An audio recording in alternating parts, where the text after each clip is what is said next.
Queridos amigos y hermanos, una vez más quiero agradecer al Señor por la oportunidad de poder estar otra vez con cada uno de ustedes para poder estudiar la palabra de Dios. Estamos estudiando el libro de Josué. El tema que hoy tratamos es el verdadero Josué. ¿Quién es? Y cómo representa Josué a ese otro Josué, el verdadero, que está detrás del Josué bíblico del Antiguo Testamento. Queremos agradecer al Señor por su misericordia y por estar con ustedes otra vez.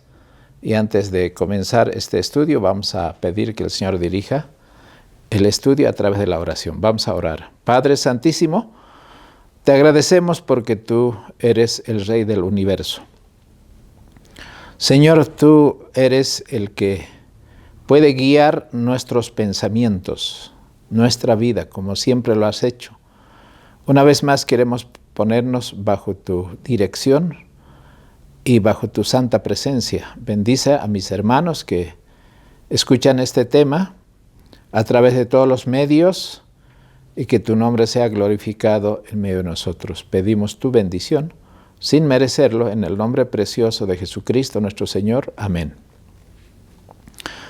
Muy bien, hermanos, el versículo de memoria de este estudio, el verdadero Josué, está en el libro de 1 de Corintios. El apóstol Pablo, cuando estaba hablando a los hermanos de Corinto, les tenía que encargar algo importante.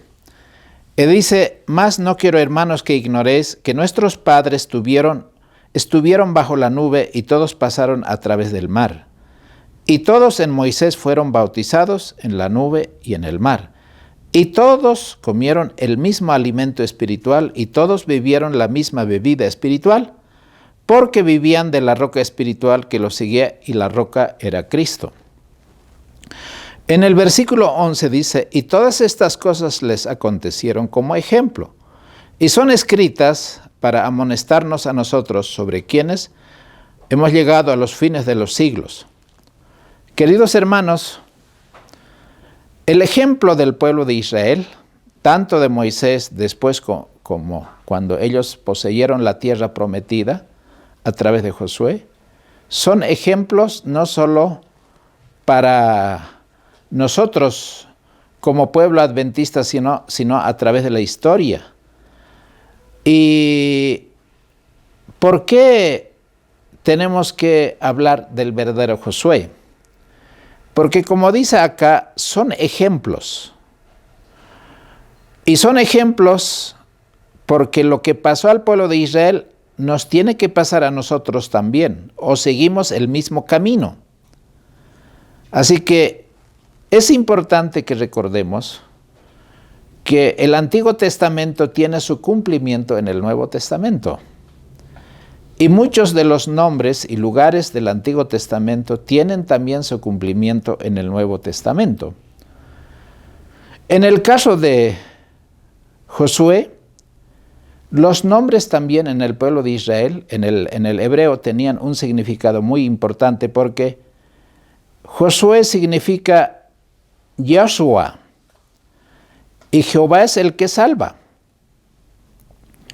El mismo nombre es la que se puso a Jesús, porque Jesús en el griego es también lo mismo. Yahvé salva o Jehová salva. Entonces, Josué es considerado una figura de Jesús porque su nombre tiene ambos el mismo significado. Ahora, Josué tiene que hacer muchas actividades antes de cruzar el río Jordán. Tiene que celebrar, por decir, la Pascua, tiene que circuncidar y tiene que cruzar el río Jordán y tiene que repartir la tierra prometida. Así fue. Y Jesús, de la misma manera, tuvo que hacer un trabajo similar, porque las similitudes se ven en ambos nombres, con algunas variaciones. Ambos líderes a su pueblo que guiaron a través de las aguas. Por ejemplo, Josué pasó el Jordán Y Jesús también llegó al Jordán. Fueron bautizados en el río Jordán, no solo Josué, sino el pueblo de Israel. Así que ambos cumplieron de manera parecida. Conocemos a Josué por primera vez en el libro de Éxodo capítulo 17. ¿En qué se parece Josué cuando hizo esta actividad que vamos a mencionar? Jesús, ¿cómo lo hizo? Porque vamos a hablar del tipo, del antitipo, vamos a hacer el ejemplo del Antiguo Testamento, cómo se cumple en el Nuevo Testamento. En el libro de Éxodo, capítulo 17, nosotros vemos de que ellos cruzaron el Mar Rojo, llegaron a las montañas de Sinaí, y cuando ellos estaban avanzando, ocurrió algo importante. En el capítulo 17, unos enemigos que estaban allí atacaron de la parte de atrás donde los débiles estaban, los ancianos y los niños y los animales. Y ese pueblo se llamaba Amalecitas, que eran descendientes de Amalec. Peleó contra Israel en Redifín. Y dijo Moisés a Josué, escógenos varones y sal, pelea con Amalec. Mañana yo estaré sobre la cumbre del collado y la vara de Dios en mi mano. Ahora Josué hizo exactamente así como Moisés lo mandó.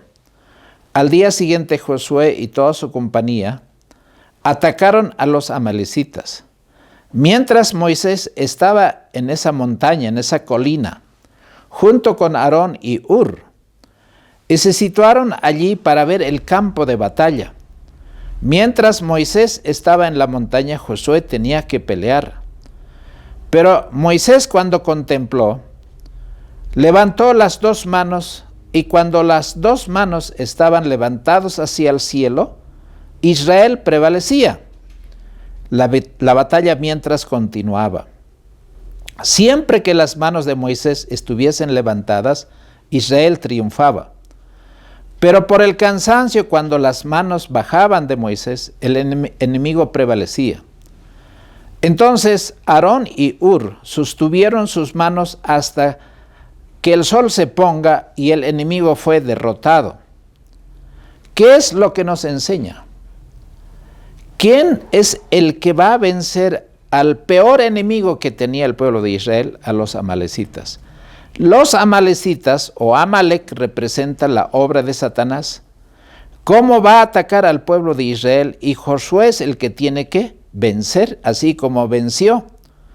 Y Moisés, en este caso que representa al Padre, es el que dio toda la autoridad y el mandato a Josué. Así también Jesús recibió de su Padre ese mandato.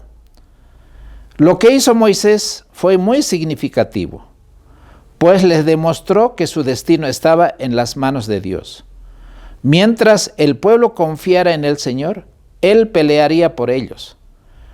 Josué hizo la parte que le correspondía, pero Dios cumplió su promesa al vencer a los amalecitas. Estoy leyendo parte del libro Patriarcas y Profetas, la página 271. ¿Cómo los hebreos triunfaron cuando Moisés elevaba las manos al cielo? ¿Qué representa eso para nosotros? El Señor Jesús, después de ser bautizado en el río Jordán, comenzó la batalla con Satanás. Allí, en el monte mismo de la tentación, Satanás se presentó. Pero confiando así como Moisés estaba viendo esa batalla, Jesús estaba seguro que su Padre estaba dirigiendo toda esa batalla. Así que el poder divino siempre se va a combinar con el esfuerzo humano. Moisés no creyó que Dios vencería a sus enemigos si ellos estuviesen en complacencia, de manera inactiva. Al mismo tiempo que el gran jefe imploraba al Señor, Josué y sus valientes soldados estaban haciendo cuanto podían para derrotar a los enemigos de Israel. Después de la derrota de los amalecitas, Dios mandó a Moisés diciendo: escribe esto para que sea recordado en un libro, y di a Josué que borraré de toda la memoria de Amalec de debajo del cielo. Jesucristo, cuando vino a esta tierra, vino a vencer a Satanás. Sabía que el tiempo de Satanás, después de la victoria en la cruz del Calvario, porque Moisés tenía que levantar las manos, y Cristo debería extender en la misma colina, así las manos al cielo, que es el símbolo de la cruz. Y nosotros, tal cual, los que estaban allí apoyando las manos, Ur y Aarón, nosotros tenemos que estar comprometidos en esta causa. Y el Señor nos ha dado el mandato de que la victoria está garantizada si nosotros colaboramos en lo humanamente, en la esfera humana, lo que nos corresponde. El Señor hará lo que a Él le corresponde. Entonces, estaba leyendo en Deuteronomio 25, versículos 17 al 19, dice así: acuérdate de lo que hizo Amalec contigo en el camino, cuando salías de Egipto, de cómo te salió al encuentro en el camino, y sin ningún temor de Dios te desbarató la retaguardia de todos los débiles que iban detrás de ti, cuando tú estabas cansado y sin fuerzas. Borrarás la memoria de Amalec de debajo del cielo, no lo olvides. Así como Amalec representa a Satanás hoy, de manera espiritual, ese es exactamente nuestro deber. Tocante a este pueblo impío declaró: las manos de Amalec se levantó contra el trono de Jehová, porque han ofendido el poder de Dios. Ese es más o menos el contexto de este estudio, porque ahora vamos a ver varios tipos o figuras de lo que representa Josué. Vamos a ver algunos ejemplos. Romanos capítulo 5, versículo 14, dice la palabra de Dios, y vamos a leer 5:14. No obstante, reinó la muerte desde Adán hasta Moisés, aún en los que no pecaron de la manera de la transgresión de Adán, el cual es figura de lo que había de venir. Ahora, en el Antiguo Testamento hay la figura de Adán. El primer Adán es para muerte, porque Adán murió. El segundo Adán, que es el espiritual, es el que prevalece. Esa misma figura está presente.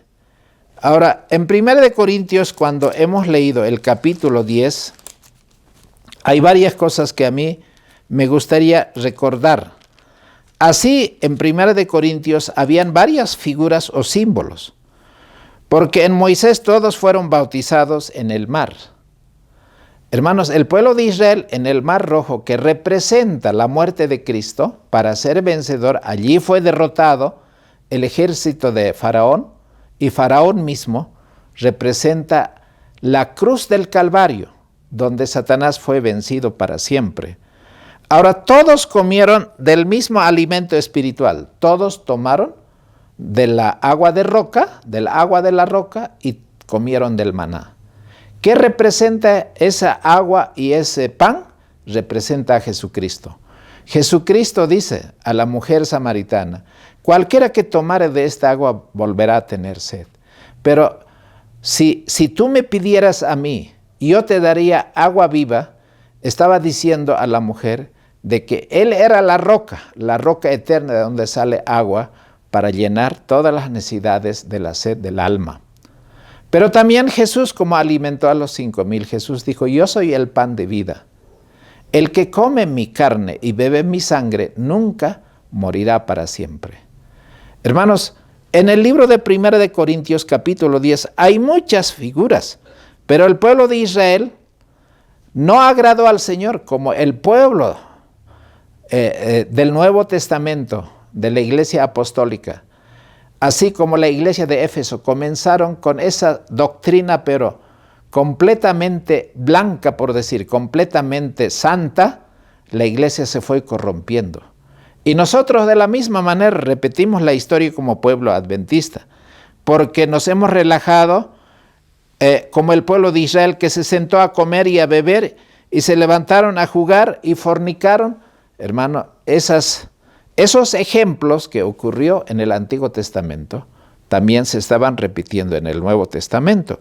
Por eso dice que todas estas cosas fueron escritas para nuestra enseñanza, para nuestra lección.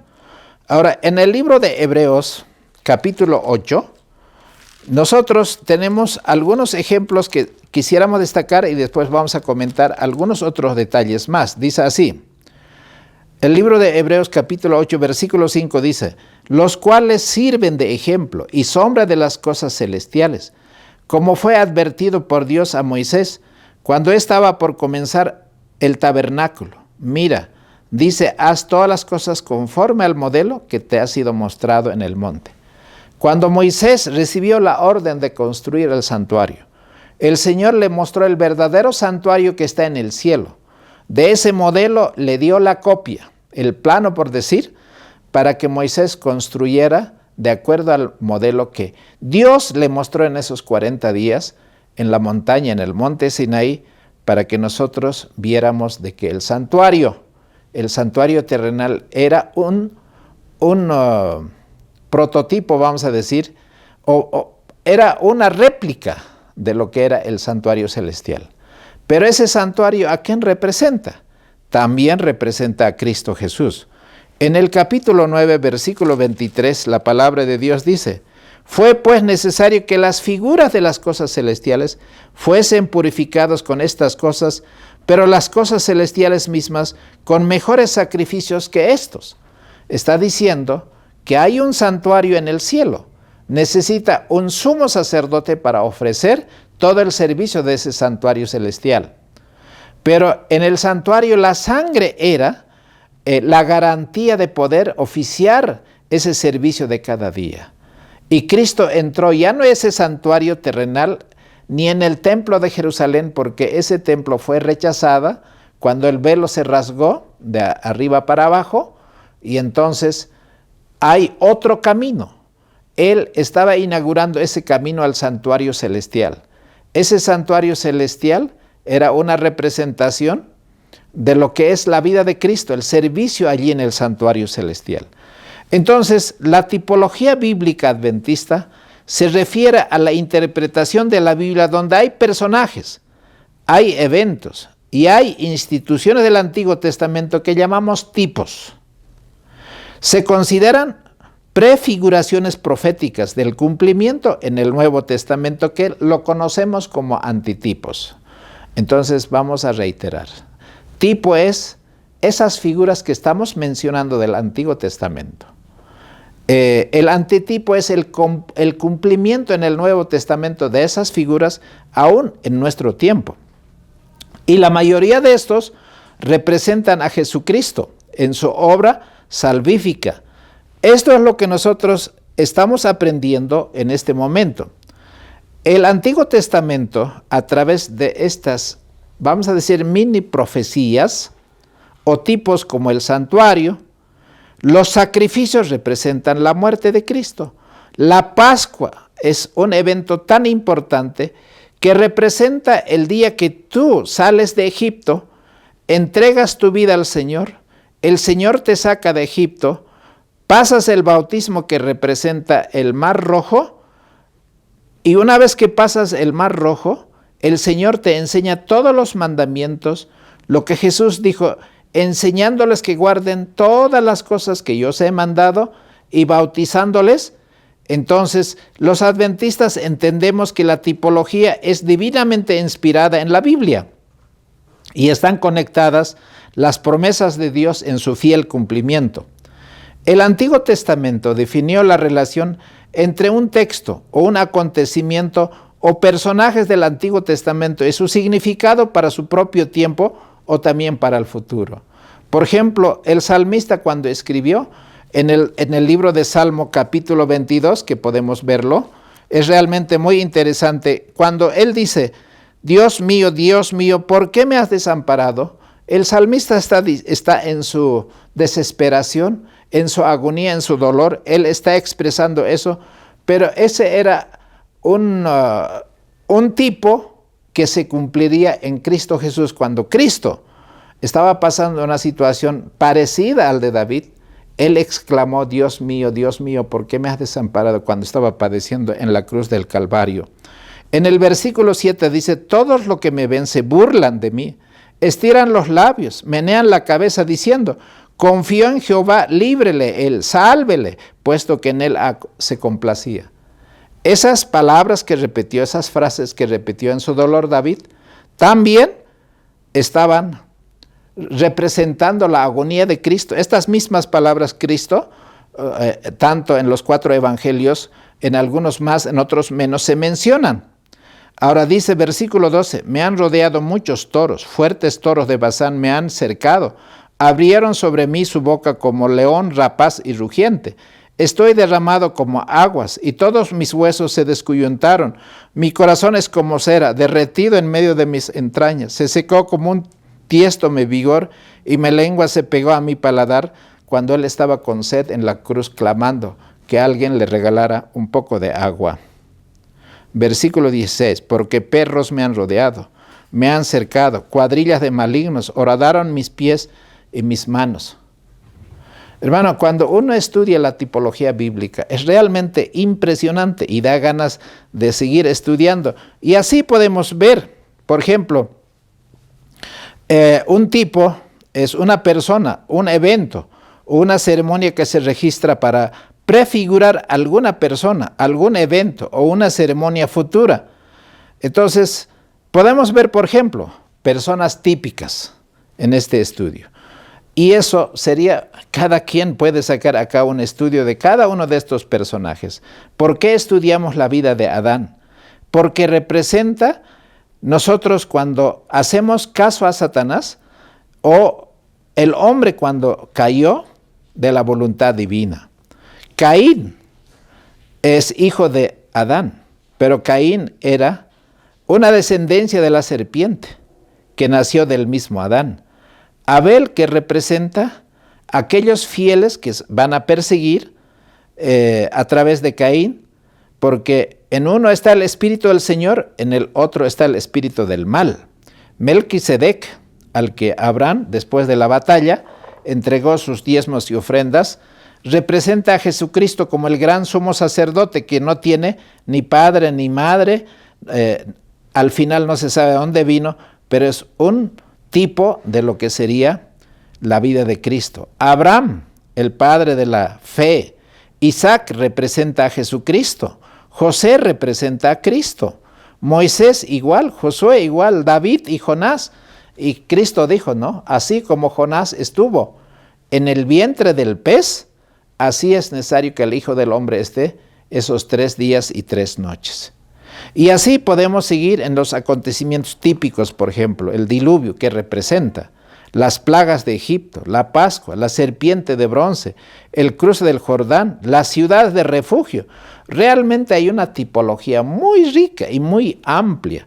Ahora, algunas ceremonias típicas también, como por ejemplo las ofrendas, deberían ser sin manchas, en contaminación, y las ofrendas estaban especificadas. En el caso de los corderos, debería ser de 1 año. ¿Y qué representaba? Son una representación de la vida de Cristo, que purifica con la sangre. Las fiestas son eventos de acontecimientos que ocurrieron. Nosotros, por ejemplo, hoy, ¿en qué fiesta estamos? En la fiesta de la expiación. ¿Cuándo va a comenzar la fiesta de los tabernáculos? El año del jubileo. ¿Cuándo se va a cumplir esto? El día de la expiación, en la que estamos, como acabo de decirles. Entonces, Cristo cumplió todas las exigencias de Dios en todos estos eventos proféticos donde se apela al arrepentimiento, la fe, la entrega, el bautismo, la consagración. La vida de Cristo en nuestra condición humana colmó la medida de todas las exigencias de la ley de Dios, porque Él era la cabeza de la humanidad, era el sustituto, Él era el garante. Los seres humanos al unir nuestra debilidad con la naturaleza divina de Cristo, podemos ser participantes de la condición de Cristo y desarrollar en nosotros, por su gracia, unido nuestra voluntad con la voluntad de Él, el carácter semejante al de Cristo. Cristo vino para dar un ejemplo de esa perfecta conformidad con la ley de Dios. Cuando nosotros nacemos a través del bautismo, espiritualmente, la ley de Dios está escrita en nuestro corazón, en nuestra mente. El Espíritu Santo vive en nosotros. Somos uno con Él, tal como se requiere de todos desde que Adán cayó, pero Él aceptó esa promesa y ese pacto, y el hombre tuvo una oportunidad más de poder esperar la promesa del Señor. Entonces, la vida de Cristo, su misión no consistía en destruir la ley de Dios, sino para cumplir.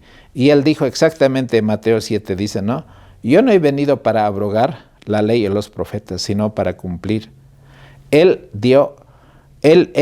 hizo la perfecta obediencia, la obediencia completa a la ley de Dios, en nuestra condición caída.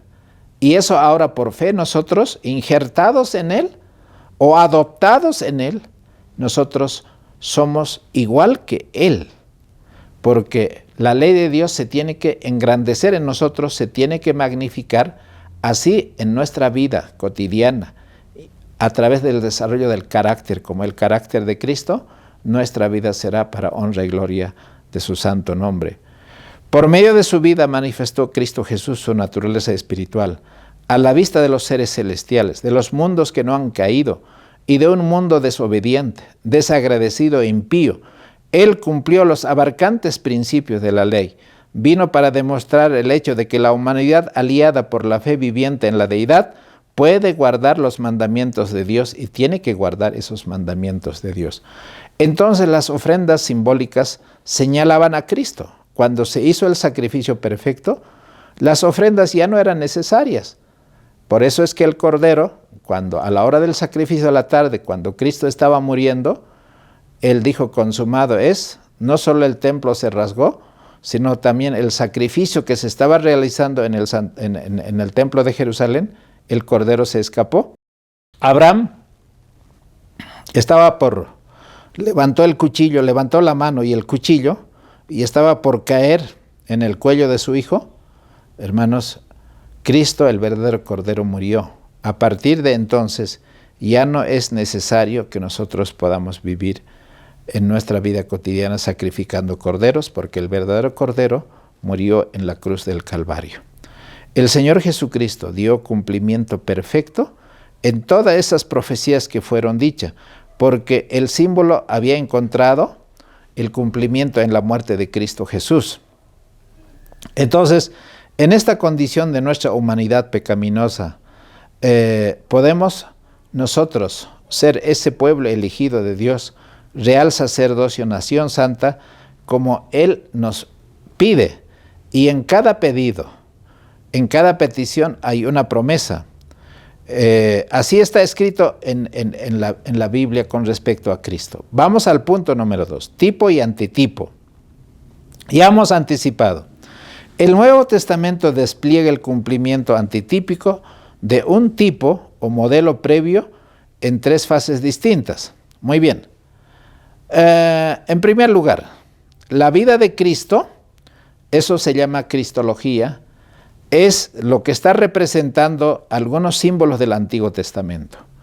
Pero también puede ser una representación de la iglesia, como vamos a ver algunos ejemplos. Pero también puede ser eventos y cumplimientos por ejemplo, en el caso de Noé, el arca, ¿qué representa? Noé, ¿a quién representa? Pero también podemos ver que hay un tiempo de gracia, cuando la Biblia dice que el ángel cerró la puerta y 7 días los antediluvianos no se dieron cuenta que estaba perdido cuando Noé ya estaba dentro del arca, antes de que las primeras gotas de lluvia cayeran. Esos son ejemplos de lo que representa un evento, la escatología, que al final hay un tiempo de gracia que solamente nosotros podemos estar quizá inconscientes cuando vivimos en la carne y no vivimos en el espíritu. Desde la creación, la ley moral era una parte esencial. Por eso es importante, por ejemplo, en el libro de Éxodo,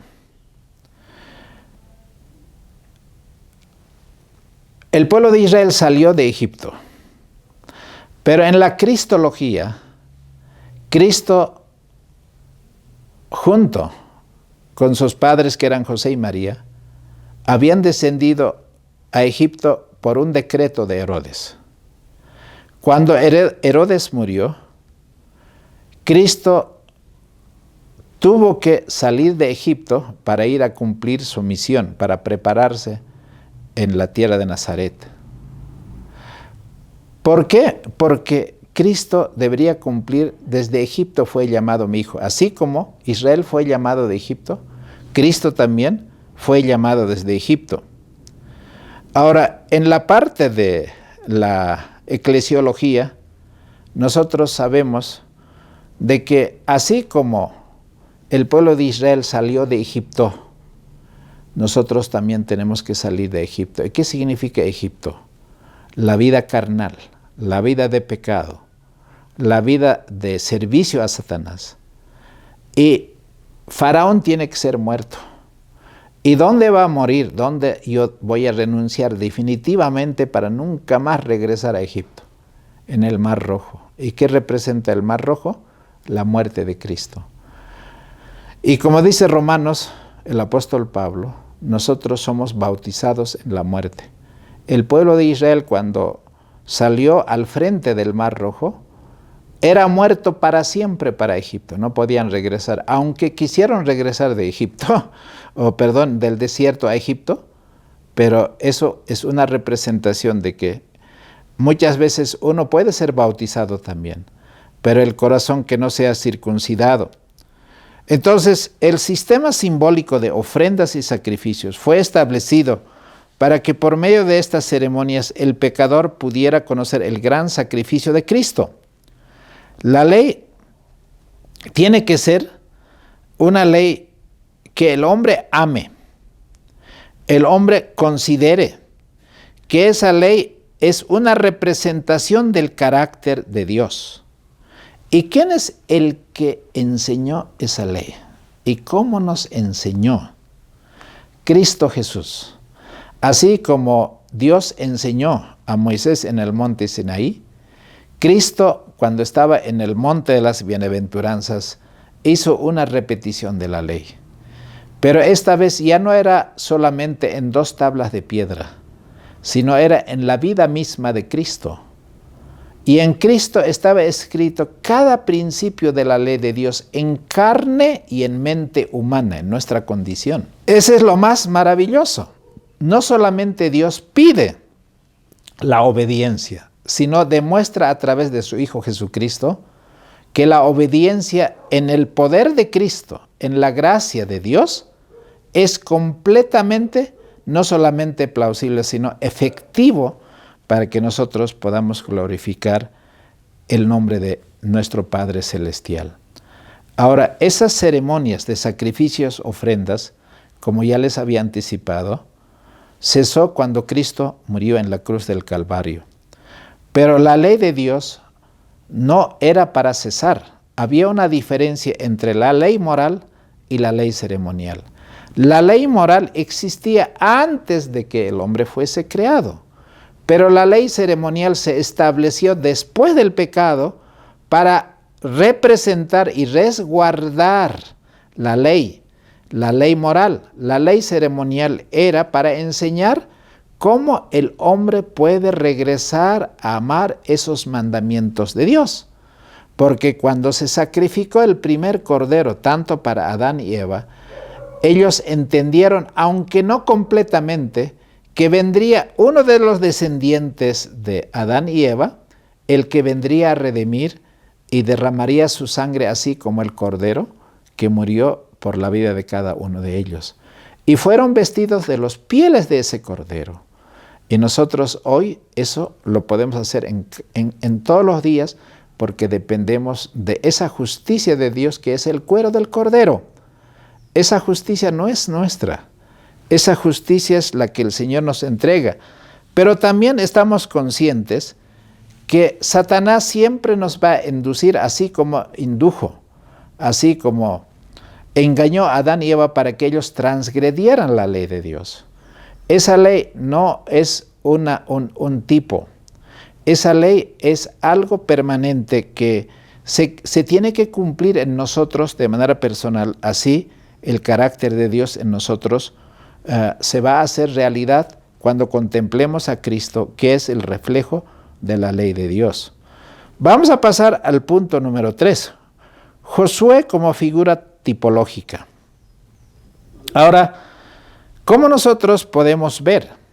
Bueno, en el libro de Éxodo capítulo 3, ustedes recuerdan cuando Moisés estaba en el desierto, allí en el monte Sinaí, cerca del monte, se le apareció cuando él estaba pasteando sus ovejas de su suegro Jetro, apareció una zarza que estaba en llamas pero que no se consumía.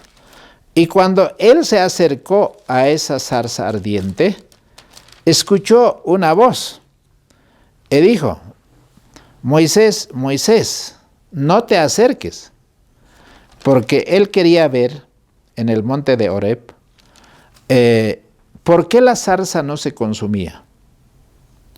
Entonces Moisés dijo: irá a ver qué es esta visión, por qué causa la zarza no se quema. Y viendo Jehová que iba a ver, lo llamó Dios de en medio de la zarza y le dijo: Moisés, Moisés. Y él respondió: heme aquí. Y dijo: no te acerques, quita las sandalias de tus pies, porque el lugar donde estás tierra santa es. Moisés, para cumplir la misión de sacar al pueblo de Israel de la tierra de Egipto, tuvo un encuentro con Dios. Ahora, el libro de el libro de Josué, capítulo 5, si ustedes van conmigo allá, Josué capítulo 5, cuando tal cual Moisés recibió la comisión de sacar al pueblo de Israel de la tierra de Egipto, allí estaba Josué porque ya Moisés había muerto, y le apareció igual que apareció a Moisés el Señor antes de que ellos cruzaran el río Jordán y tomaran la ciudad de Jericó. Y dice la Escritura, versículo 13, y estando Josué cerca de Jericó, alzó sus ojos y vio un varón que estaba delante de él, el cual tenía una espada desenvainada en su mano. Y Josué, yéndose hacia él, le dijo: ¿eres de los nuestros o de nuestros enemigos? Y él respondió: no, sino que he venido ahora como príncipe del ejército de Jehová. Entonces Josué, postrándose sobre su rostro en tierra, le adoró y le dijo: ¿qué dice mi señor a su siervo? Y el príncipe del ejército de Jehová respondió a Josué: quita las sandalias de tus pies, porque el lugar donde estás es santo. Moisés se quitó las sandalias porque estaba hablando con ese Dios todopoderoso. Josué igual estaba hablando con ese mismo Dios. En el primero era una zarza, pero en este caso era un hombre guerrero. ¿Y quién era él? El mismo que apareció a Moisés. Pero ambos tuvieron que adorar para poder cumplir una misión.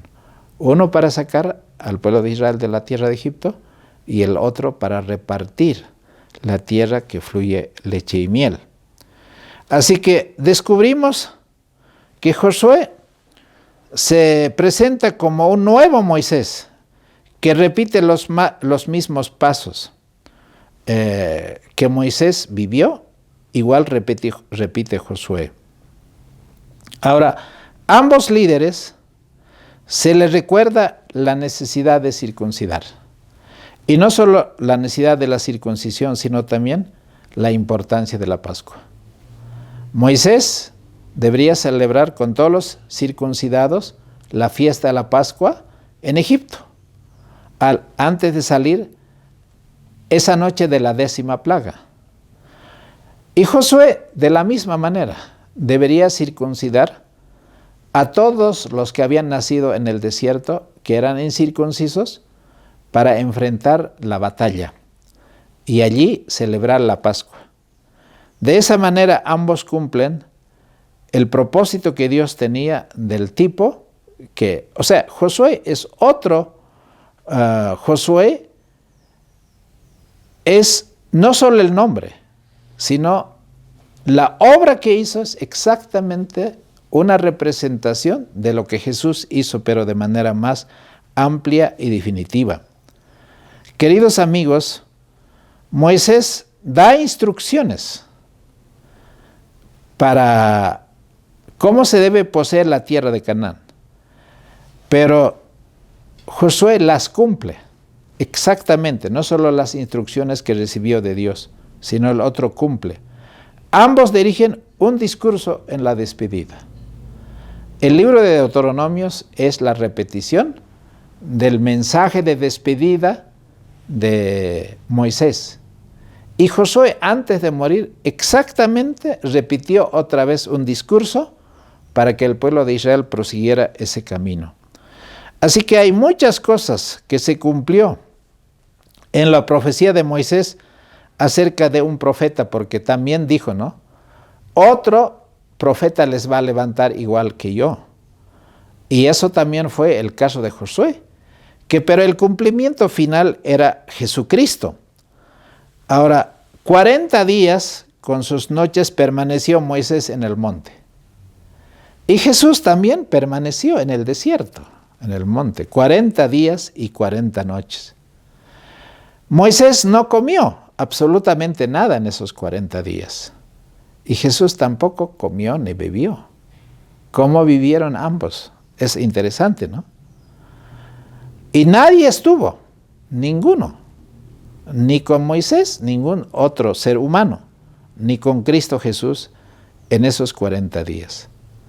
Siguiendo la orden de Dios, había de preparar 2 tablas de piedra que había llevado consigo a la cúspide del monte. El Señor otra vez escribió en tablas las palabras de la alianza de los 10 mandamientos.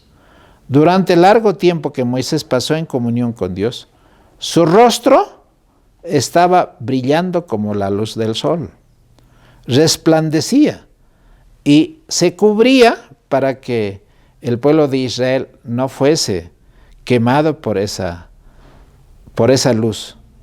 Y Cristo Jesús también, en la montaña de la transfiguración, estaba resplandeciendo la luz. Así, cuando los 2 apóstoles que estaban allí, cuando le pidieron que Moisés y Elías se quedasen con ellos. Hermanos, hay cosas tan interesantes que uno cuando llega a estudiar puede encontrar muchas cosas más hermosas en la tipología.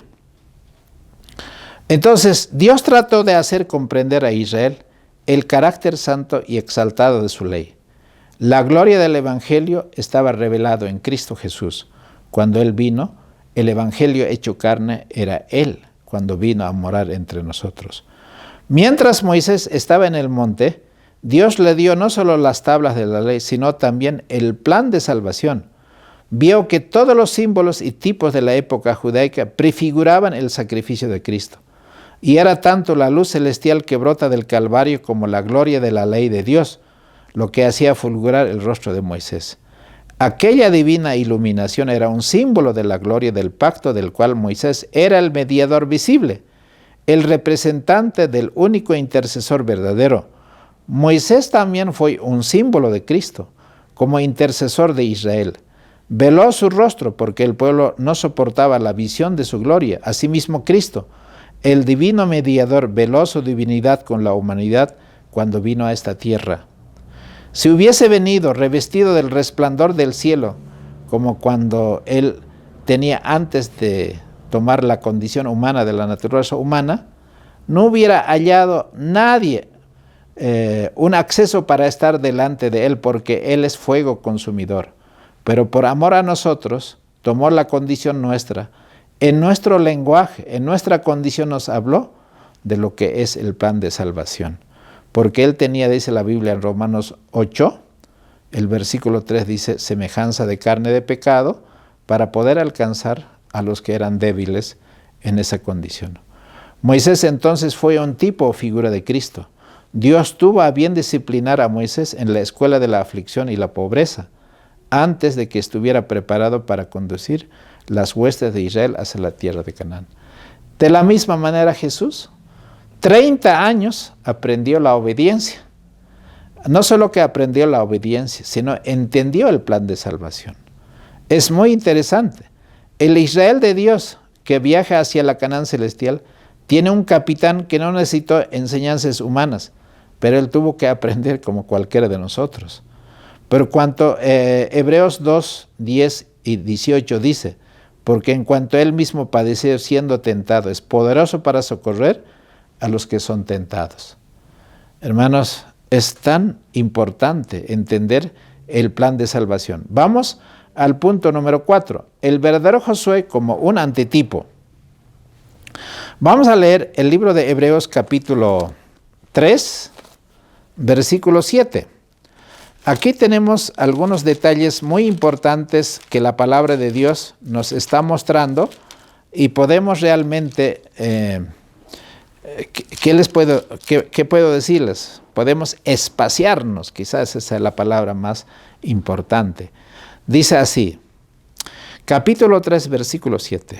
Por lo cual, como dice el Espíritu Santo, si oyeres hoy su voz, no endurezcáis vuestros corazones como en la provocación en día de la tentación en el desierto, donde me tentaron vuestros padres, me probaron y vieron mis obras 40 años, a causa de lo cual me disgusté con aquella generación. Y dije, siempre divagan ellos de corazón, y no han conocido mis caminos. Así que juré yo en mi ira, no entrarán en mi reposo. Hermanos, el pueblo de Israel 40 años divagó en el desierto.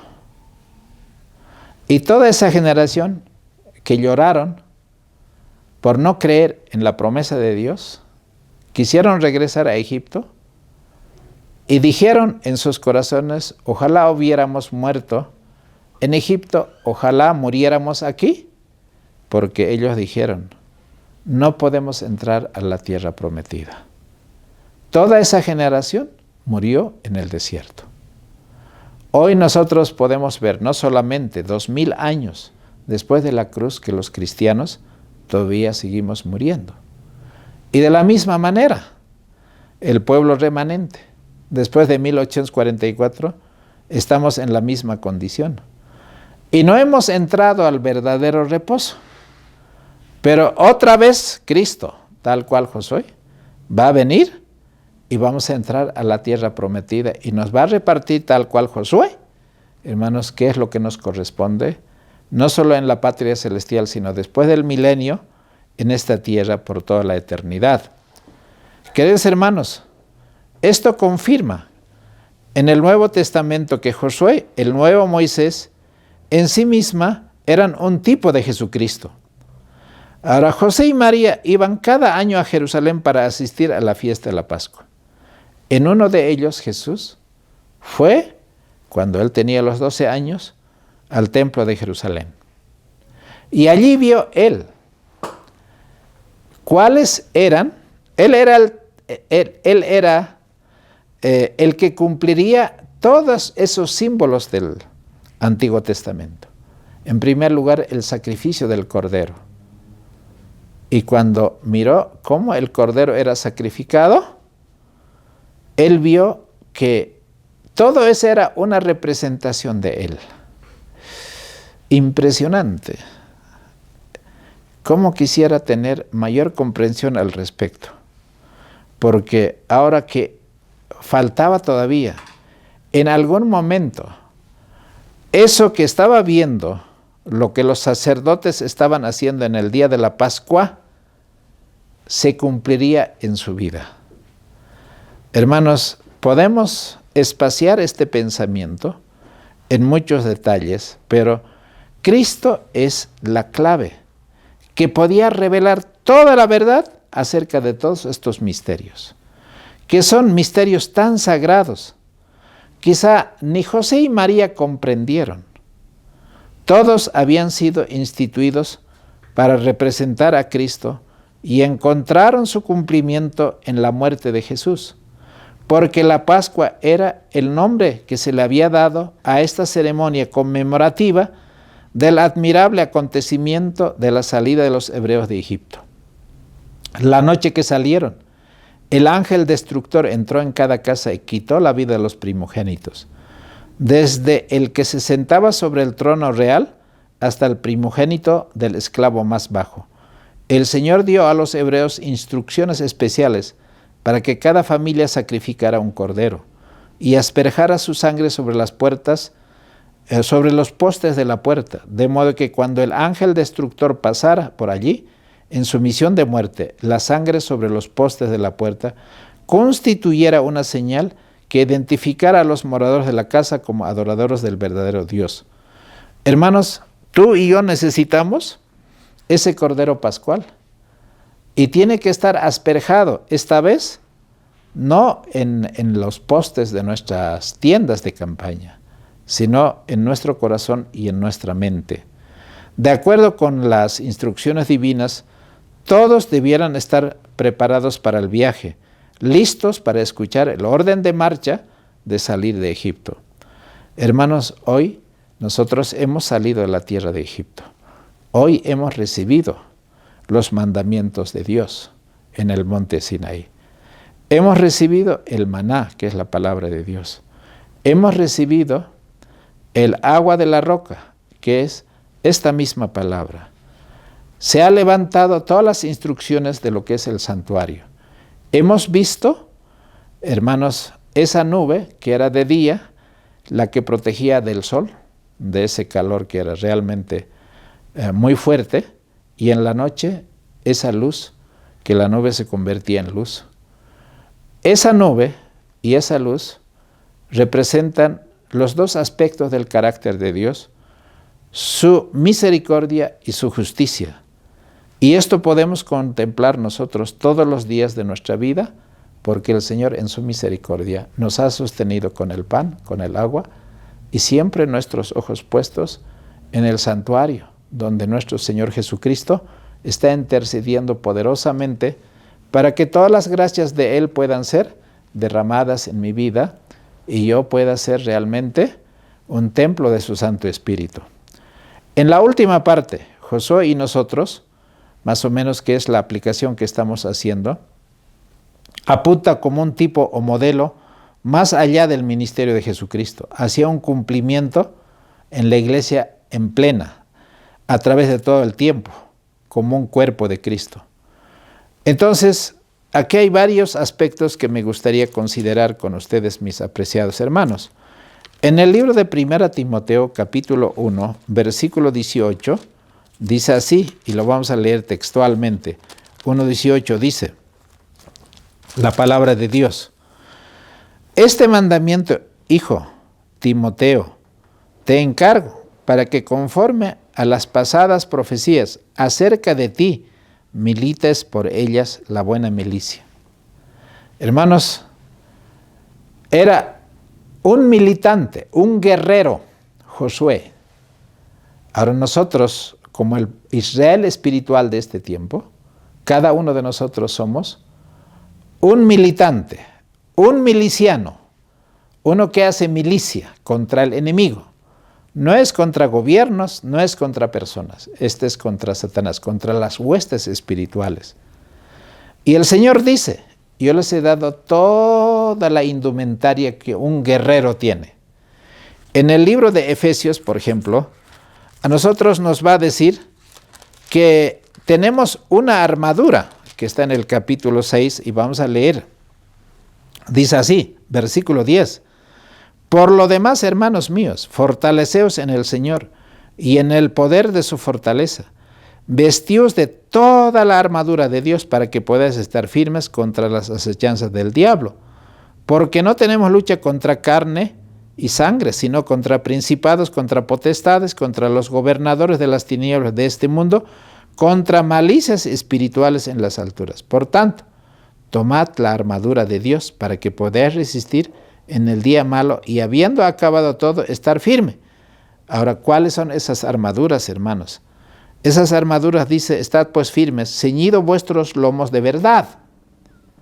Esa es la armadura que necesitamos para militar en la iglesia de Dios, en el cuerpo espiritual de Cristo. Todos nosotros somos un militante, un miliciano, vestidos de la coraza de justicia, calzado vuestros pies con el apresto del evangelio de paz. Sobre todo, tomad el escudo de la fe, con que podáis apagar todos los dardos del fuego del maligno. Tomad el yelmo de la salvación y la espada del Espíritu, que es la palabra de Dios, orando en todo tiempo y con toda oración y súplicas en el Espíritu, y velando en ellos con toda perseverancia y súplica por los santos, por todos los santos, y por mí, para que al abrir mi boca me sea dada palabra para dar a conocer con denuedo el misterio del Evangelio, por lo cual soy embajador en cadenas, para que en ellas hable osadamente como debo hablar. Hermanos, aquí hay cosas muy interesantes. Nosotros, así como Josué, somos soldados que debemos ir a conquistar. Esa armadura de Dios está aquí con nosotros. Y para ir terminando, en la muerte de Cristo, el Cordero inmolado por el pecado del mundo, el símbolo se encontró con la realidad. Nuestro gran sumo sacerdote fue constituido en el único sacrificio de valor para nuestra salvación. Así que en la cruz está el poder de Dios. En la cruz está la salvación completa.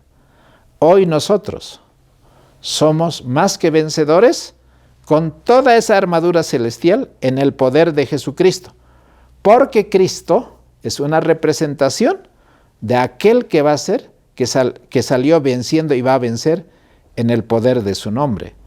Queridos hermanos, Él es nuestro abogado, Él tiene todas las condiciones que Él desarrolló el carácter del Padre en esa condición humana, y hoy nosotros, al estar junto con Él, a través del estudio de la palabra, a través de la oración, a través de la predicación o la testificación, somos también, igual que Josué, aquel que tiene que alcanzar la victoria sobre nuestro adversario.